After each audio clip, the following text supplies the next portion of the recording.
இந்த ஆன்மீக விஷயத்த ஆன்மீகமா பார்க்கணும். மகாபெரிவர் 13 வயசுல வந்துட்டார். இவர் 13 வயசுல வந்துட்டார்.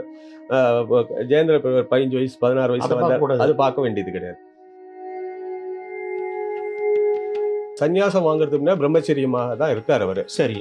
ஸோ அதுக்கு காலம்பற அவருக்கு அந்த சந்தியாவந்தனம் செய்வது, சந்நியாசம் குடுங்கன்னு கேட்கறதுக்கு முன்னாடி ஆ. எல்லாத்தையும் துறக்கிறது. இந்த உலகில இருக்கக்கூடிய எல்லாமே ம்.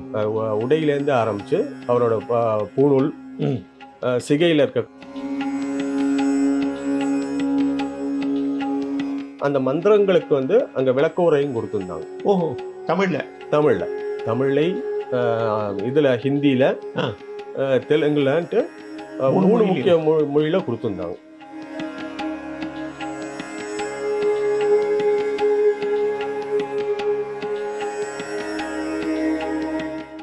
வணக்கம் வாவ் தமிழா நண்பர்களே. புனிதமான இந்த அக்ஷய திதி அன்று காஞ்சி சங்கர மடத்திற்கு புதிய மடாதிபதி பதவியேற்றுள்ளார். இந்த கோலாகல வைபவத்தை நேரில் கண்டு வந்துள்ள விஜய் நாராயணன் அவர்கள் நம்மோடு இது பற்றி பேச வந்துள்ளார். விஜய் நாராயணன் அவர்கள் ஆலயம் காப்போம் அமைப்பின் இயக்குனராகவும் இருக்கிறார். வாருங்கள் அவரை சந்திப்போம். வணக்கம் சார். வணக்கம். இந்த முக்கியமான நாளில் அங்கே காமாட்சி அம்மன் கோயிலில் இந்த வைபவத்தை பார்த்துருக்கீங்க. ரொம்ப பரவசமாக இருந்திருப்பீங்க அந்த நேரத்தில். அதை பற்றி கொஞ்சம் முதல்ல பேசுவோம். அதாவது இன்னைக்கு அக்ஷய திருதி, நீங்க ஆரம்பத்திலே சொன்ன மாதிரி அக்ஷய திருதின்னு ஒரு புனிதமான நாள். ஆன்மீகத்துக்கு ரொம்ப ரொம்ப முக்கியமான நாள். சரி. இன்னைக்கு செய்யக்கூடிய ஜபங்கள் எல்லாத்தையுமே பல மடங்கு இது கிடைக்கும்னு சொல்லக்கூடிய ஒரு நல்ல நல்ல நாள். இன்னைக்கு இந்த காமாட்சி அம்மன் கோயில், காஞ்சிபுரத்தில் இருக்கக்கூடிய காமாட்சி அம்மன் கோயிலில் காஞ்சிபுரத்தில் 71வது பீடாதிபதியாக புதிய வந்திருக்கார்.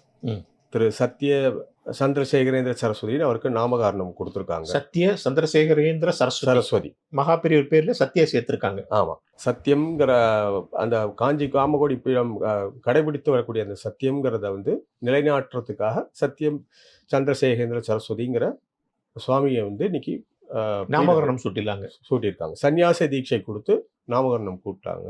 சரி. நம்மளோட காலகட்டத்தில் மகாபெரியவர் ஜெயேந்திரருக்கு அந்த சன்னியாச தீட்சை கொடுத்தம்போது பார்க்கக்கூடிய பாக்கியம் நமக்கு இல்லை.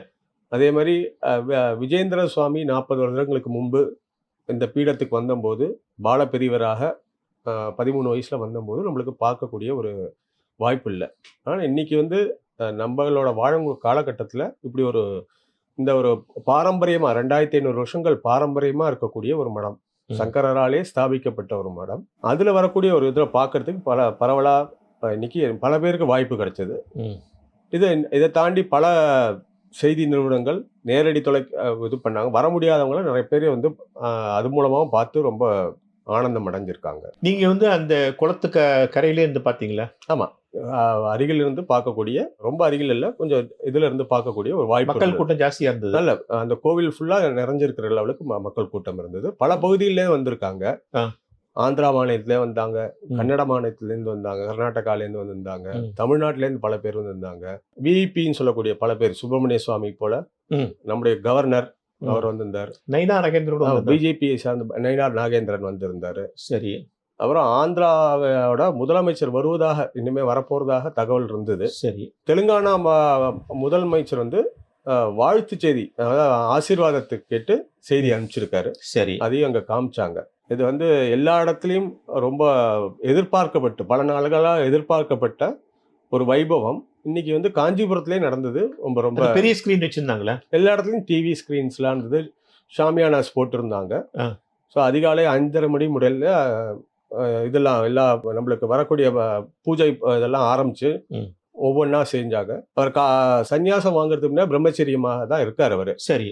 ஸோ அதுக்கு காலம்பற அவருக்கு அந்த சந்தியாவந்தனம் செய்வது, சரி, சமிதாதனம் செய்யறதெல்லாம் முடிச்சுட்டு, சரி, அதுக்கு பின்பு அவர் அந்த குளத்துல இறங்கி அந்த மந்திரம், எனக்கு சந்நியாசம் கொடுங்கோன்னு அந்த சந்நியாசம் அதை கேட்டு இந்த மந்திரம் சொல்லி அவர் வடக்கு நோக்கி அடி எடுத்து வச்சு வர மாதிரி அப்புறம் சுவாமிகள் இப்ப நம்மளுக்கு விஜயேந்திர சங்கர விஜயேந்திர சுவாமிகள் அந்த காவி கஷாயம் காவி அதை கொடுத்தார். அப்புறம் அதை அணிவிச்சதுக்கு அப்புறமா அவர் அவரோட ஒவ்வொன்றா எல்லாத்தையும் துறக்கிறது. சந்நியாசம் கொடுங்கன்னு கேட்கறதுக்கு முன்னாடி ஆ. எல்லாத்தையும் திறக்கிறது. இந்த ம். உலகில இருக்கக்கூடிய எல்லாமே ம். உடையிலேருந்து ஆரம்பிச்சு அவரோட பூணூல், ம். சிகையில இருக்க கடைசி உச்சி குடுமின்னு சொல்லக்கூடியது, ம். அதை கையாலேயே எடுக்கிற மாதிரி ம். அதெல்லாம் எடுத்து அவர் எதுவும் இல்லாமல் இந்த சன்னியாசி புது பிறவி எடுக்கிற மாதிரி சரி. இந்த இதுக்கு வந்து சந்நியாசம் வேணும்னு கேட்டு வராரு. குரு வந்து அவருக்கு சந்நியாச தீட்சைக்கு முதல்ல வந்து காஷாயம் அந்த உடை கொடுத்து காவியோடைய காவி உடை கொடுக்கறது. காவி ம். கொடுத்து சன்னியாசிக்குரிய காவி உடையை கொடுத்து ருத்ராட்சமும் உண்டா? அது அடுத்தது பின்னாடி வரக்கூடிய உத்ராட்சம் ஸ்வடிகனி மாலை ம். தண்டம் கொடுத்ததுக்கு அப்புறம் அதெல்லாம் கொடுத்தாங்க. ம். ம். ம். இது மாதிரி ஒரு வைபவத்தை பார்க்கறதுக்கு வாய்ப்புகள் இந்த காலகட்டத்தில் நிறைய பேருக்கு வந்து ம். தள்ளி உட்கார்ந்தா கூட அவங்களுக்குலாம் ஃபுல்லா எல்லா இடத்துலையும் எல்இடி டிவி ம். வசதிகள், ம். அது மாதிரி காமாட்சி அம்மன் கோயில் ஃபுல்லாவே பண்ணியிருந்தாங்க. ம். ம். ஸோ இந்த யாருமே ஒரு ரொம்ப நெருக்கடியை உருவாக்காம ஆ. ரொம்ப எல்லாருமே பீஸ்ஃபுல்லா பார்க்கக்கூடிய ஒரு வாய்ப்பு இருந்தது. இது முடிஞ்சு அதுக்கப்புறம் தண்டம் எப்ப கொடுத்தாங்க? இது இந்த காஷாயம் முடிச்சுட்டு வந்ததுக்கு அப்புறமா ம். அடுத்தது தண்டம் கொடுக்கறது. ம். அந்த தண்டம் கொடுக்கும்போது அந்த தண்டம் ஏன் இது எல்லாத்துக்குமே அந்த மந்திரங்களுக்கு வந்து அங்க விளக்க உரையும் கொடுத்திருந்தாங்க. ஓஹோ, தமிழ்ல தமிழை இதுல ஹிந்தியில ஆ. தெலுங்குலன்ட்டு மூணு 3 மொழியில. முக்கிய மொழியில கொடுத்திருந்தாங்க. ஓகே. அது ஏன் கொடுக்கறாங்க, தண்டம் ஏன் கொடுக்குறாங்க? ஏன் கொடுக்கறாங்க? தண்டம்ங்கிறது வந்து எப்படி இந்திரன் வந்து அந்த வஜ்ராயுதம் வச்சிருக்கிற மாதிரி, சரி. சிவன் திரிசூலம் வச்சிருக்கிற மாதிரி, ஆ. விஷ்ணு சக்கரம் வச்சிருக்கிற முருகன் மாதிரி, வேல் வச்சிருக்க மாதிரி. வேல் வைக்கிற மாதிரி, இது முக்கியமான இந்த 3 கடவுள்களை சொல்லி இருக்கக்கூடிய மந்திரமா இருந்தது. ம். அது அவங்க வந்து எப்படி மக்களை காப்பாத்துற மாதிரி தர்மத்தை காப்பாத்துறதுக்காக இந்த தண்டம் தண்டம். அப்படிங்கிற மாதிரி ம். அது அதுக்குள்ள அர்த்தம் உள்ள மந்திரத்தை சொல்லி ம். சுவாமி இப்ப இருக்கிற சுவாமி வந்து தனது சிஷ்யருக்கு வந்து அதை கொடுக்குறார். ஓஹோ. முன்பே வந்து அந்த தண்டத்தை தயார் செய்து வைத்து ஆ. அதுக்கு வந்து சுவாமிகள் விஜயேந்திர சரஸ்வதி சுவாமிகள் வந்து அபிஷேகம் செய்து ஆ. அது தயார் நிலையில வச்சிருந்தார். வச்சிருந்தாங்க. இவருக்கு அதுக்கப்புறமா இவர்கிட்ட ஒப்படைச்சு இந்த பீடத்துல அமர வச்சுட்டு அவருக்கு வந்து அதுக்கப்புறமா அவருக்கு வந்து தண்டத்தோட கமண்டலம், அடுத்தது அவருக்கு இருக்கிறதுக்கு ஆசனம், ம். அந்த ஆசன பலகை எல்லாமே இந்த கரையிலேயே வச்சிருந்தாங்க. எல்லாம் வச்சிருந்தாங்க. அவருக்கு ஒவ்வொன்றா இந்த 3 விஷயம் தான் சன்னியாசிக்கு அத்தியாவசியமா தேவையானது. ம். இந்த அவருக்கு வந்து என்ன இது வேதம், அவங்க ஆச்சார அனுஷ்டானம் பண்றதுக்கு வந்து பலகை, கமண்டலம் இதெல்லாம் வேணுங்கிறது அந்த ஆன்மீக விஷயங்களுக்கு உள்ளது. அப்புறம் ஸ்படிகமணி மாலை, அது சரி. சுவாமியே தன்னோட திருக்கரங்களால புதிய பீடாதிபதிக்கு அணிவிச்சார். ஸ்படிக மணி மாலை. ஸ்படிகமும் உத்ராட்சமும் அவரே கலந்து போட்டு விட்டாரு. ஆமா இது பண்ணிட்டு அதை தொடர்ந்து அவரை வந்து பீடத்துல உட்கார வச்சுட்டு ம். அப்புறம் தான் மந்திரோபதேசம் செய்யறது. அதுக்கு தான் வந்து மறைச்சு அதான் நம்மளுக்கு பட்டு துணியால சுத்தி மூடி இருந்தாங்க. ஆமா அதாவது குருவும் சிஷ்யனுக்கும் மட்டும் நடக்கக்கூடியது. இப்ப நீங்க வந்து சாதாரணமா இங்க வந்து உபநயனம் காலத்துல பாத்தீங்கன்னா ஆமா. அப்பாவும் பையனும், ஆமா 3 பேரும் உட்கார்ந்து தான் அந்த மந்திரோபதேசம் காயத்ரி மந்திரம் சொல்லுவாங்க. ஆமா. அப்ப வந்து பட்டு துணியை போட்டு மூடிடுவாங்க. இதுல வந்து குருவும் சிஷ்யனும் மட்டும்தான் மத்தபடி சுத்தி மூடிடுறாங்க. சுத்தி வந்து மூடி இருப்பாங்க.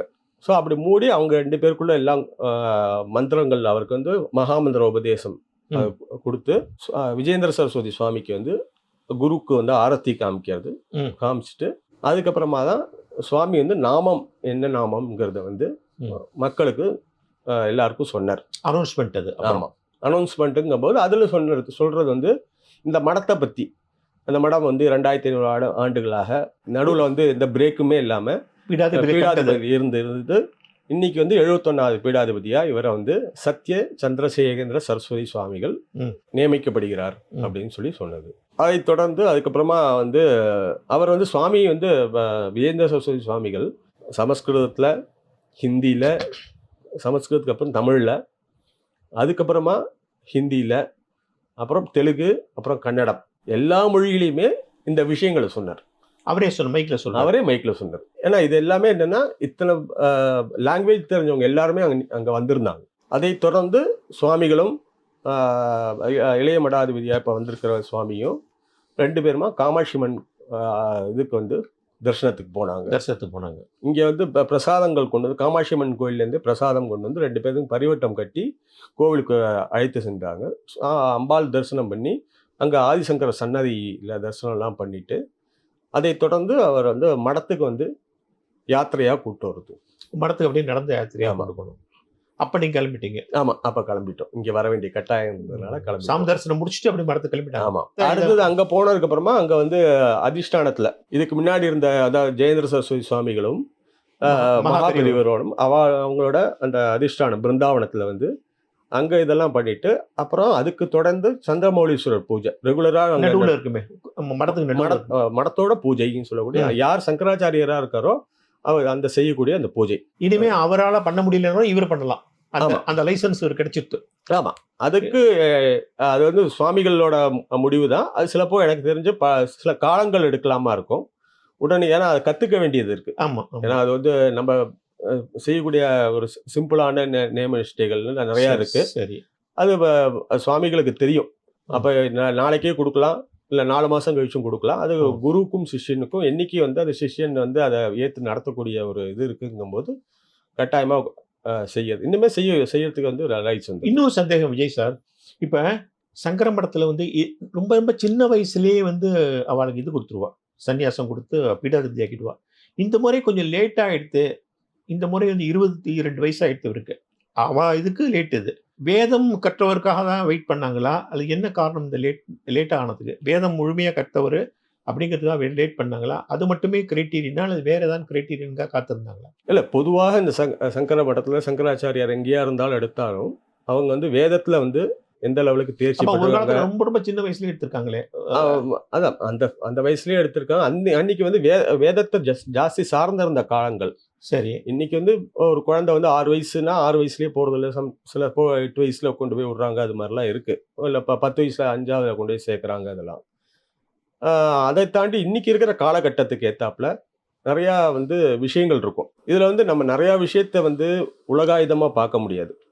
ஆன்மீக விஷயம் அந்த குருவுக்கு வந்து தான் சிஷ்யன் வந்து எப்ப வரணும், எங்க இருக்காங்கிறது தேட வேண்டிய காலகட்டம் எல்லாமே கடவுளோட அனுகிரகத்தை அவருக்கு தோணணும். அது அதுக்கு இந்த பையன் அதுக்கு ஃபிட் ஆயிட்டேன்னு அவருக்கு தோணணும். ஆமா, இது வந்து ஆன்மீகம் சார்ந்த விஷயம், உலகமா இருக்கக்கூடிய விஷயம் கிடையாது. ஒரு கம்பெனில வந்து ஆபீஸ்க்கு வந்து ஒரு வேலைக்கு எடுக்கிறோம்னு சொன்னா பிகாம் கிராஜுவேட் வேணா பிகாம் கிராஜுவேட்னு எடுப்போம். அது மாதிரி அந்த சங்கராச்சாரியாருக்கு அந்த பீடத்துக்கு வர்றதுக்கு ஆன்மீகமா அவருக்கு தெரிஞ்சு அவரோட நாலேஜ் ஒரு தகுதி வந்துருச்சுன்னு அவரு முடிவு பண்ணணும். அதுக்கப்புறம் அதுல வந்து அவங்களோட ஜாதகங்களை பார்த்து இதுல வயசுங்கிறது முன்ன பின்ன போகலாம். அது வந்து அவரோட இன்னைக்கு இருக்கிற காலகட்டத்தில் 12 வருஷம் அவர் படிச்சிருக்காரு. அதுக்கப்புறம் நிறைய விஷயங்கள் படிச்சிருக்காரு. அப்ப இதுக்கு இந்த சங்கராச்சாரியாங்கிற போஸ்டுக்கு ஆப்டான பர்சனா இருக்கிறோம் அப்படிங்கிறது தான் பார்க்கணும். வயசு முக்கியம். அதை விட்டு நிறைய விஷயங்கள் இருக்கலாம். சில விஷயங்கள் வந்து சுவாமிக்கு வாயால கேட்டாதான் தெரியுமே தவிர நம்ம வந்து யூகத்தின் அடிப்படையில் நம்ம சொல்றது சரியா சொன்னீங்க. சில நேரங்கள்ல வந்து அவங்க பெற்றோர் விடணும், அதெல்லாம் இருக்கணும். நிறைய பேர் பெற்றோர் வந்து அந்த வயசுல விடணும் இல்லையா நிறைய வீட்டுல. இன்னொரு விஷயம் என்னன்னா, ஜாதகம் தானே மெயினா பார்ப்பாங்க. ஜாதகம் வந்து இவருக்கு சன்னியாச யோகம் இருக்குன்னா உடனே பண்ணிடலாமே, ஏன் இவ்வளவு அவருக்கு சன்னியாச யோகம் இருக்குங்கிறது முதல்லயே பார்த்துருப்பாங்க. அப்படி இருக்கும் போதே இவ்வளவு லேட் பண்ணணும்னு ஒரு கொஸ்டின் இருக்கு. அதுக்காக கேட்கல. அதான் சன்னியாச யோகம் இருக்கிறதுக்கு கட்டாயமா இருந்தால் சன்னியாசி ஆகலாம். அந்த பீடத்துக்குள்ள சில யோகிகள் அந்த இதுக்குன்னு இருக்கிறதுக்கூடிய சில இதெல்லாம் இருக்கு. அது எல்லாத்தையும் அவங்க கருத்தில் கொண்டுதான் எடுப்பாங்க. அந்த போஸ்டுக்கு யாரை எடுத்து வைக்கணும் அடுத்தது, ஏன்னா அடுத்தது இந்த மடத்தை அடுத்த லெவலுக்கு கொண்டு போகக்கூடியவர் இவர். ஸோ எல்லா காலத்திலயும் ஒரே மாதிரியான முடிவு இருக்க முடியாது. அந்த காலகட்டத்துக்கு ஏத்தாப்புல மாறும். நீங்க ஒரு சமயத்துல வந்து 10 வயசுல குழந்தைகளுக்கு கல்யாணம் இருந்தது. இன்னைக்கு 18 வயசு 20 வயசுக்கு முன்னாடி பண்ண முடியாதுன்னு இருக்கு. சரி, பால்ய விவாகம் அதெல்லாம் சொல்றாங்க. அது மாதிரி பல காலகட்டத்தில் பல மாற்றங்கள் நம்ம நடந்துட்டு இருக்கு. ஸோ இதுல வந்து ஒன்றும் கூடுதலாகவே வந்து நம்ம வந்து ஆன்மீக விஷயத்த ஆன்மீகமா பார்க்கணும். மகாபெரிவர் 13 வயசுல வந்துட்டார், இவர் 13 வயசுல வந்துட்டார், ஜெயேந்திர பெரியவர் 15 வயசு 16 வயசுல வந்தார், அது பார்க்க வேண்டியது கிடையாது. ஒரு குரு சிஷ்யனை எடுத்து வைக்கும் போது அவருக்கு வந்து அதுல வந்து திருப்தி இருக்கணும். சரி, இவருடைய அம்மா அப்பா பேர் என்ன? இவரோட அம்மா அப்பா பேர் வந்து அப்பா வந்து ஸ்ரீனிவாச சூரிய சுப்பிரமணிய தன்வந்திரி. சரி, அம்மா வந்து அலமேலு அம்மாங்கிறது ஒரு தங்கை இருக்காங்க. இவங்களுடைய பூர்வீகம் வந்து அண்ணாவரம்னு நான் படிச்சேன். ஆமா, அண்ணாவரம். அதான் பூர்வீகம் சொன்னாக்க இங்க இருக்க தஞ்சை மாவட்டம். சரி, ஆனா இங்கே அங்க போய் செட்டில் ஆனவங்க. தஞ்சாவூர் மாவட்டம் வலங்கிமான் பக்கத்துல சார்ந்தவர்கள். இப்போ வந்து அங்க போய் செட்டில் ஆயிருக்காங்க. ரொம்ப அவங்க தாத்தா காலத்துலயும் செட்டில் ஆயிட்டாங்கன்னு நினைக்கிறேன். தாத்தா காலத்துல செட்டில் ஆயிட்டாங்க. ஏன்னா இப்போ சாதாரணமாக ஒரு கோயில்ல ஒரு இடத்துக்கு பூஜைக்கோ இல்லை ஒரு பாடசாலைக்கோ அங்கே போய் அப்படியே அங்கேயே செட்டில் ஆனது மாதிரி இருக்கு. அது மாதிரி அங்கே செட்டில் ஆகி அங்கேயே இருந்தது. அது வந்து ஒரு முழுக்க முழுக்க ஆன்மீக குடும்பம் இல்லையா? ஆமாம், ஆன்மீகம்ங்கிறத தாண்டி அவங்க வந்து வேதத்தை அடிப்படையாக அந்த வேதத்தில் தாத்தாவும் அந்த வேத பண்டிட்டா இருந்திருக்கார், அப்பாவும் இருந்திருக்கார். இப்போ வந்திருக்கிற சுவாமிகளும் கணேஷ் திராவிடா இருக்கிற சமயத்தில் அவரும் ஃபுல்லாக வேதம் முழுமையாக ரொம்ப சின்ன வயசுலயே வேத ஆமா. அபியாசம். அபியாசம் பண்ணி அதுலேயே தேர்ச்சி பெற்று அந்த தொடர்ச்சியாக ஒரு கோவில் கைங்கரியெல்லாம் பண்ணிட்டு இருந்தார். அதை தொடர்ந்து தான் இன்னைக்கு வந்து பீடாதிபதியாக வந்திருக்கார். அதுக்கப்புறம் இவர் வந்து ஒரு கட்டத்துல வந்து இதுக்கு போயிருக்காரு அவர். பசாரான்ங்கிற இடத்துக்கு போயிருக்காரு. அங்க ஒரு தேவஸ்தானத்துக்கு போயிருக்காரு. இங்கேருந்து வேற ஒரு இடம் அது ஆக்சுவலா. அதாவது அதோட வந்து தெலுங்கானால இருக்கு. தெலுங்கானால அவர் வந்து பல அதாவது இதுக்கு ஆரம்பத்தில் அவர் பாடங்கள் ஆரம்பிச்சது வந்து கர்நாடகத்தை சேர்ந்த ஒரு கணபாடிகள்கிட்ட படிக்க ஆரம்பிக்கிறார். அப்புறம் திருப்பதி தேவஸ்தானத்தில் இருக்கக்கூடிய ஒருத்தர் படிச்சிருக்காரு. அதுக்கப்புறமா அந்த பாடசாலைகள் முடிஞ்சதுக்கு அப்புறமா அந்த தேவஸ்தானத்துல கைங்கரியம் பண்றதுக்கு பசாரா தேவஸ்தானம். ஆமா, அங்க போய் பண்ணிட்டு இருக்காரு. ஞான சரஸ்வதி தேவஸ்தானம்னு படிச்சா. ஞான சரஸ்வதி தேவஸ்தானத்துல இருந்திருக்காரு. அங்க போய் கைங்கரியம் பண்ணிருக்காரு. அதே சமயத்துல தன்னை வந்து அடுத்த லெவல்ல இப்ப வந்து வேதங்கிறது வந்து கடல் போல. சரி. எவ்வளவு படிச்சாலும் முழுமையடையாது. சரி. அப்போ இன்னும் மேலும் மேலும் அதே உலகாயுதமாக அவரோட நோக்கங்கள் இல்லாம மேலும் மேலும் அந்த வேதத்தையும் ஆன்மீகத்தை நோக்கி அவரோட பயணம் இருந்திருக்கு. இது வந்து மெயினா வந்து சங்கரமடம் வந்து ருக்வேத மட்டம் இல்லையா? ஆமா, இங்க ருக்வேதம் தான் மெயின். ஆமா.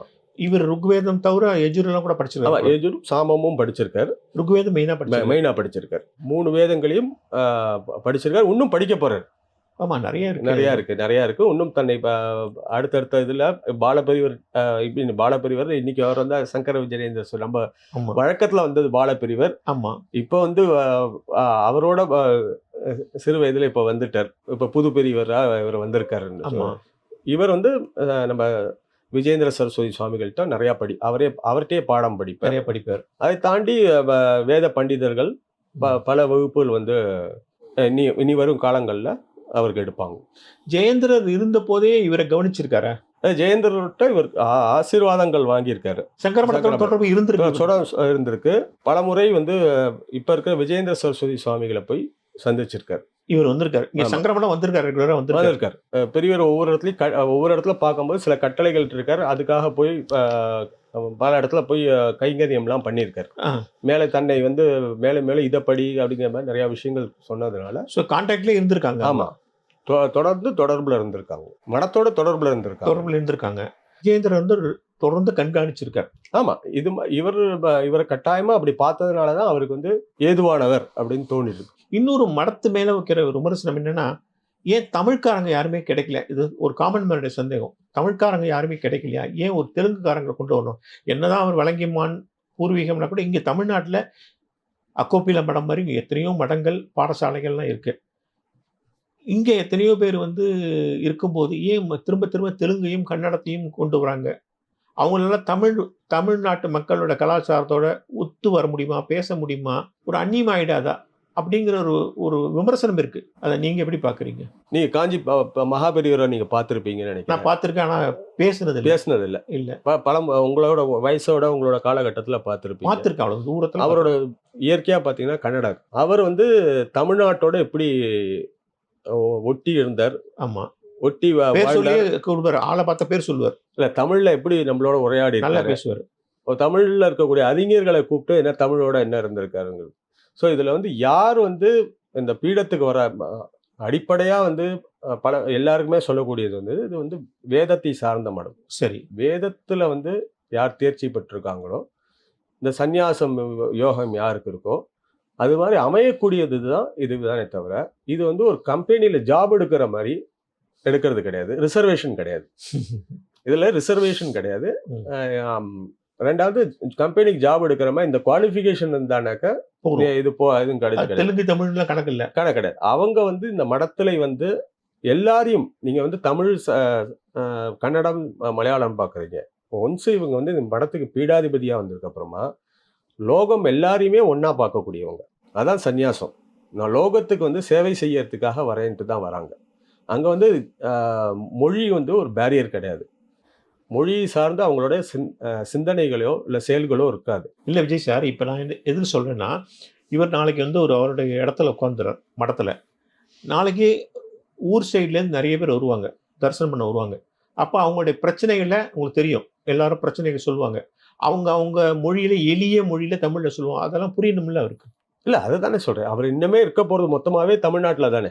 காஞ்சி மடம்ங்கிறது வந்து அவங்க தமிழ்நாடு எளிய தானே. மொழியில் பேசும்போது, ஐயா எனக்கு இந்த மாதிரி ஆயிடுச்சு, ஐயா இந்த மாதிரி ஆயிடுச்சு போது பாதி புரிஞ்சு பாதி புரியாத போகக்கூடாது இல்லை. அதுக்கு தான் சொன்னேன். அதுக்கு உதாரணமாக நான் வந்து காஞ்சி மகாபெரியவரை சொன்னேன். சொன்னேன். அவர் வந்து கன்னடம் அவரோட தாய்மொழியா இருந்தாலும் அவரோட இன்னைக்கு அவர் வாழ்ந்த காலகட்டத்தை தாண்டி இன்னைக்கு அவருடைய ஒரு கும்பகோணம் பக்கத்தில் அவர் நடந்து போகும்போது ஒரு தென்னை மரத்துல தோப்புல இருக்கக்கூடியவங்களோட எப்படி இது பண்ணாரு அப்படின்னு பல விஷயங்கள் நம்ம இன்னைக்கு படிச்சுட்டு வரோம்.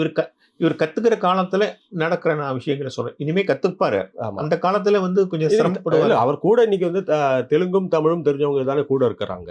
அதாவது அவருக்கு வந்து தமிழ் மொழிங்கிறது வந்து வேற்று மொழி. அப்ப இன்னைக்கு அங்க பிறந்து வளர்ந்ததுனால தெலுங்கு இருக்கலாமா இருக்கும்.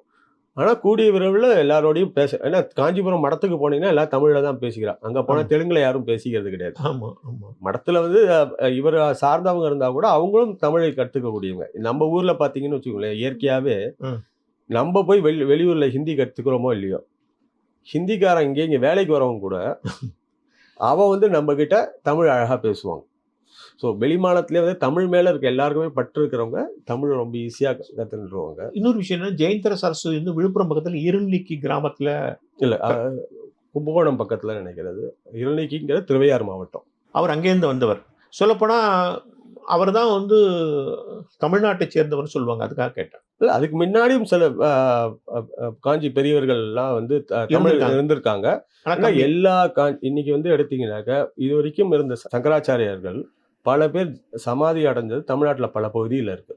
காஞ்சிபுரம் மடத்துல மட்டும் இல்லை, பல பகுதியில் தமிழ்நாட்டில் இருக்கு. இதுக்குன்னு காஞ்சி பக்தர்கள் சார்ந்த சில பேர் வந்து ஒவ்வொரு இடத்தையும் இது பண்ணி ஐடென்டிஃபை பண்ணி அதுக்கு வந்து ஆராதனைகள்லாம் நடத்துறாங்க. அவங்க எல்லாருமே தமிழ்நாட்டிலே தான் வாழ்ந்திருக்காங்க. நீங்க சொல்ற வந்து தெலுங்குலேருந்து வந்தவங்க, கன்னடத்துலேயே வந்தவங்க எல்லாருமே பார்த்தீங்கன்னா தமிழ் இந்த மடத்துக்கு வந்ததுக்கு அப்புறம் தமிழ்நாடை சுற்றி தான் அவங்க வாழ்ந்திருக்காங்க, தமிழ்நாட்டோட தான் இருந்திருக்காங்க. இன்னொரு விஷயம், 2 சங்கராச்சாரியர்களும் இசையில ரொம்ப ஆர்வம் உள்ளவங்க. ஜெயேந்திரரும் சரி, மகாபெரியவரும் சரி. இசையில விஜயேந்திரருக்கும் ரொம்ப இசையில ஆர்வம் உண்டு சொல்லுவாங்க.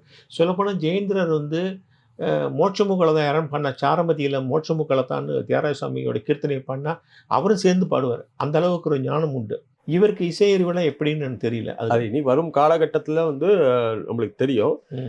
இந்த சாதாரணமாகவே நீங்கள் மடங்கள் ஆன்மீக விஷயங்களில் போனாலே எல்லாருக்குமே இசை, பஜனை, சங்கீதம், நாம சங்கீர்த்தனம் இதுலலாம் நாட்டம், பக்தி இதில் வரும்போது ஆட்டோமேட்டிக்காக இருக்கும். நீங்கள் சொன்ன மாதிரி என்னோட சிற்றறிவில் நான் வந்து ஒரு 15-20 வருஷம் முன்னாடி காஞ்சிபுரம் போடும்போது அப்போ ஜெயேந்திர பெரியவரும் சங்கர விஜயேந்திர பெரியவரும் ஒரு பஜன் நடந்தபோது அவங்க 2 பேரும் அங்கே உட்காந்து முழு நேரம் கேட்டு அவங்க வந்து 2 பேரும் கூட சில பாட்டுகள் பாடலாம். அதனால இது வந்து பக்தியில வந்து ஆட்டோமேட்டிக்கா வரக்கூடிய வந்துடும், கட்டாயமா வந்துடும். நம்மளோட இது இருக்கு எல்லாமே தமிழுங்கிறனாலே பாத்தீங்கன்னாக்க பக்தியோட கலந்ததுதான் தமிழ்.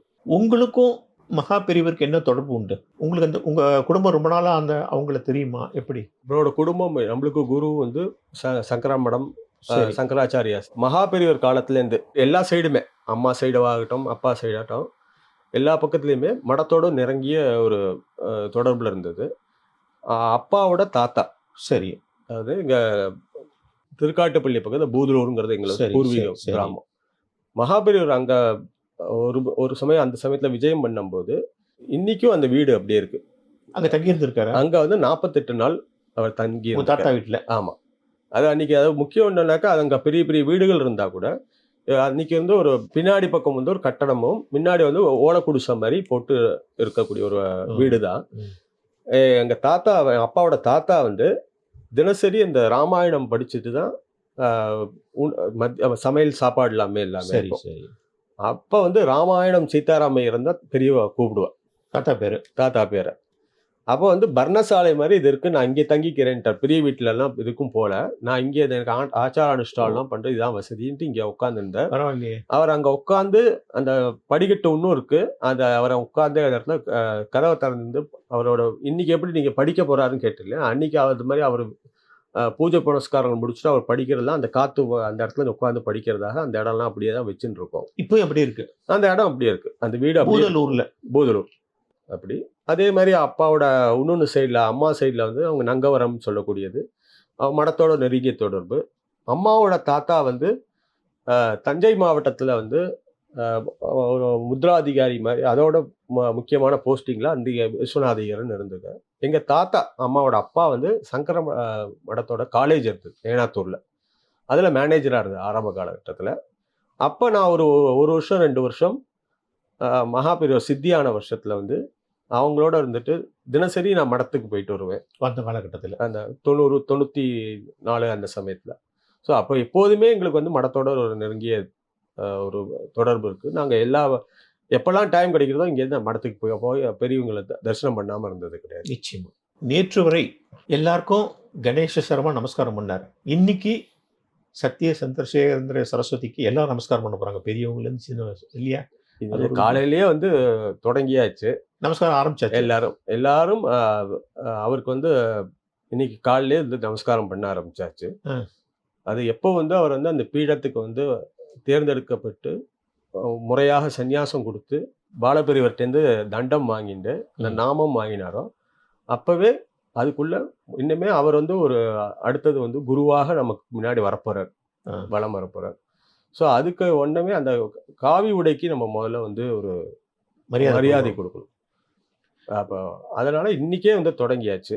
இனிமே நம்ம வந்து அவரோட பழைய பேர் சொல்றது கூட சரியா இருக்காதுங்கிறது தான் வந்து இன்னி நம்மள அவரை அழைக்கணும்னு சொன்னாக்க சத்ய சந்திரசேகரேந்திர சரஸ்வதி சுவாமிகள் தான் நம்ம அழைக்க. சரி, இந்த வைபவத்துக்கு அவங்க அப்பா அம்மா வந்து பார்த்துருப்பாங்களா? அவங்க அப்பா அம்மா அவங்களோட தங்க 3 பேருமே அவங்க ஃபேமிலி இருந்தாங்க.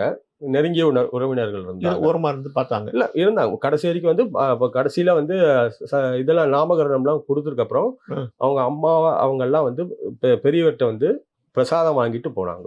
பெரியவர்கிட்ட யார்கிட்ட சொல்லுங்க? விஜயேந்திர சரஸ்வதி சுவாமிகள்கிட்ட. ஸோ தான் பெத்த பிள்ளைய கடைசியா ஒரு முறை பார்த்துட்டு போறாங்க. கடைசியா அவங்க அது மாதிரி ஒரு தாய் தந்தையோட வந்து தியாகம் வந்து அவங்களுக்கு வந்து இப்படி ஒரு நாட்டுக்கு வந்து ஒரு குருவாக ஒருத்தர் வந்து உலகத்துக்கு கொடுத்துருக்கிறது. அவங்க வந்து அவங்கள வந்து வணங்கணும் நம்ம. அவங்களுக்கு அவ்வளோ பெரிய மனசு அவங்களுக்கு ஒரு நிச்சயமா. இன்னைக்கு வந்து பல இடத்துல பார்த்தீங்கன்னா குழந்தைகள் வந்து அவங்கள வந்து அமெரிக்காவுக்கு அனுப்பலாமா, வேலைக்கு அமெரிக்காவுக்கு அனுப்பலாமா, இல்லை இன்னொருக்கு அனுப்பலாமா, பைசா சம்பாதிக்கிறதுன்னு நினைக்கிற சமயத்தில் தன்னோட குழந்தைய வந்து லோகத்துக்காக நான் கொடுக்குறேன்னு கொடுத்துருக்குற அவங்கள வந்து நம்ம ரொம்பவே வணங்க வேண்டிய ஒரு இவங்க. ஸோ இதுவரை எங்கள் ஸ்டுடியோக்கு வந்து பல விஷயங்களை ஆத்மார்த்தமாக சொன்னீங்க. மிக்க நன்றி. நன்றி.